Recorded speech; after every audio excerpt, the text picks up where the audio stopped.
Take your head out of the sand this time. Or put your head between your legs and kiss that ass goodbye. Back at it. You know it doesn't stop.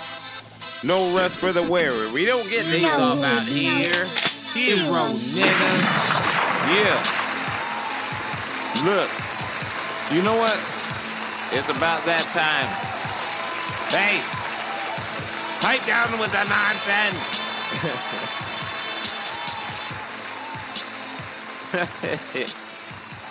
I love you guys. I love you, my lovelies. Hey, look. Yeah, it's that time. You know what? I've always had a real fascination with time.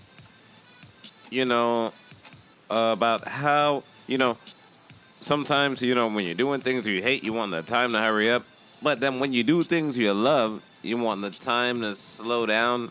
And then you find yourself at the end of the day wondering, where did all that time go? Where did it go? Are we out of time? Yo, speaking of time, look, I have I don't even know how many watches. I just buy watches. Like I said, I'm really freaking obsessed. I don't even know why. I'm so obsessed with time, but I'm late to everything. Oh, wow. Wow. Anyway. Hey, you remember... Hey, producer. You saw that film, right? That one with, the guy from NSYNC. Justin Timberlake, that's right. You remember that? In that entire thing, when you went to work, you didn't even get paid with money. You just got paid with time. And then when the time runs out, you die and shit. That's crazy. Speaking about time, though, I was looking at my news feed earlier, and they brought this up again. Something about the Doomsday clock. Producer, you know what that is? No, you don't. What? 2 minutes? How do you know that? Are you watching it? Yeah. So apparently we are 2 minutes to midnight, meaning that once that clock strikes midnight, that we're all gonna die, or the majority of us. It's crazy. Hold on, yo, play that clip. On January 26, 2017, the Bulletin of Atomic Scientists moved the Doomsday Clock 30 seconds closer to midnight. Midnight being the end of the world. For 70 years, we've been using the Doomsday Clock to count down the minutes to a hypothetical global catastrophe. But the Doomsday Clock isn't a clock at all. It's a symbol, and it represents our attempts to measure the dangers that threaten modern civilization. Well, that's very reassuring. Guess it's time to start hitting that bucket list while we still have the time, right? There's so many people, so many things I want to do. My goodness.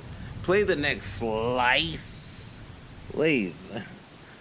For the first time in history, we became capable not only of destroying ourselves, but wreaking destruction on a planet-wide scale never before seen. While the idea of Doomsday has been around for centuries, this was the first time that the human race had the technology to put it into practice. So the question became, now that we made our extinction a quantifiable science, how do we measure it? And most importantly, how do we correct for it? In 1945, a group of scientists who had worked on the bomb founded a newsletter called the Bulletin of Atomic Scientists. They hoped to communicate the danger of nuclear weapons to the general public and advocate for their eventual abolition. 2 years later, the Doomsday Clock made its debut on the cover of this newsletter. Designed by Martial Langsdorff, an artist and wife of one of those scientists involved in the Manhattan Project, the Doomsday Clock was meant to represent this singular moment in time and give us an instrument in which to gauge our proximity to global catastrophe. It was set 7 minutes to midnight. If the clock ever hit midnight, it would mean the end of civilization.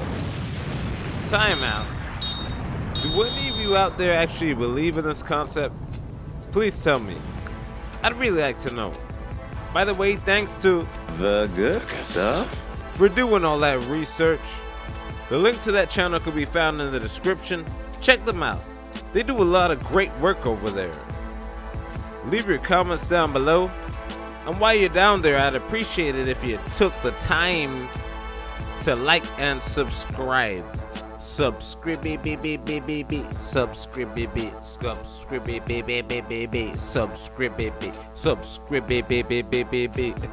until the next time, unless that clock strikes midnight. Peace. Ooh.